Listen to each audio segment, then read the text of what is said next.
एक तरह से रास्ता और भी ज्यादा बड़ा कर दिया। पहले जो सीमित था मेरे आसपास लोकल कम्युनिटी से, उसको बढ़ा करके अब भारत की कम्युनिटी से भी कर दिया।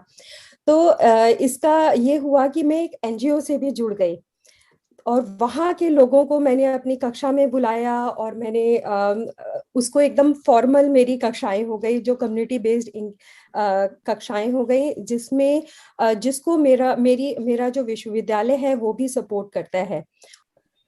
तो दो तरह के मैं कार्यक्रम करती हूँ। एक में तो जो विशेषज्ञ और कलाकार हैं उनको बुलाती हूँ, और जो दूसरा कार्यक्रम जो इसके अंतर्गत आता है वो एनजीओ से जोड़ना। तो ये जो कार्यक्रम है पूरे सत्र में मैं 20 घंटे तक करती हूँ इस तरह के कार्यक्रम, जिसमें करीब 5 कलाकार होते हैं और एक एनजीओ।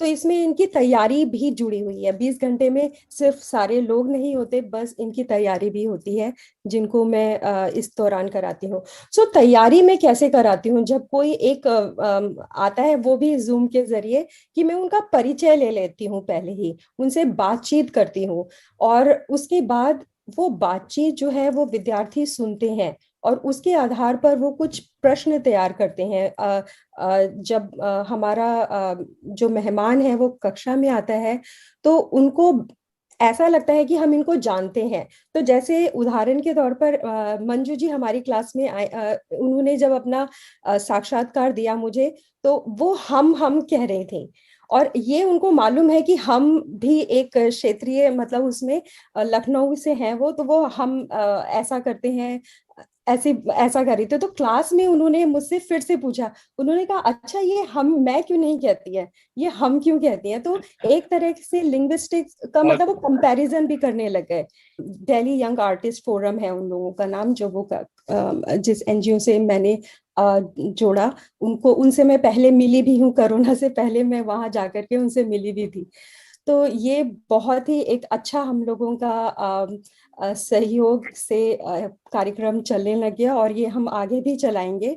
तो इस तरह से वो लोग इसको करते हैं, और उसमें भलसवा, खानपुर, बवाना बस्तियों के बच्चे होते हैं।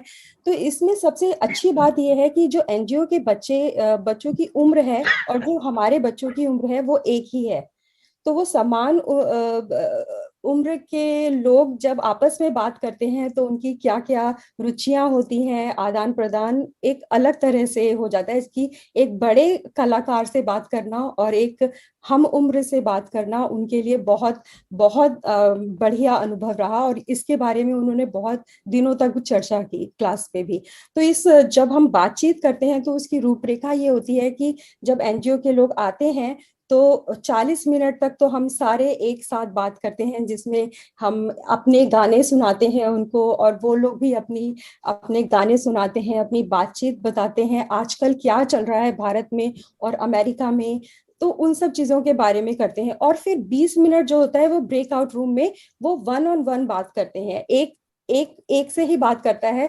तो वो उनके लिए जैसे कहते हैं ना कि जो भाषा होती है अपने आप निकल करके आती है। तो ये मुझे लगता है कि मैं कोरोना से पहले ऐसा नहीं सोच पा रही थी, लेकिन अब ये इस तरह की चीजें बिल्कुल हो सकती हैं। तो ब्रेकआउट रूम वाला जो उनका वो था, वो उन्होंने मेरे विद्यार्थियों ने कहा कि ऐसा उन्होंने कभी पहले महसूस नहीं किया, बोलते हुए कि उन्होंने कहा कि ऐसा लग रहा है कि हम असली भाषा बोल रहे हैं।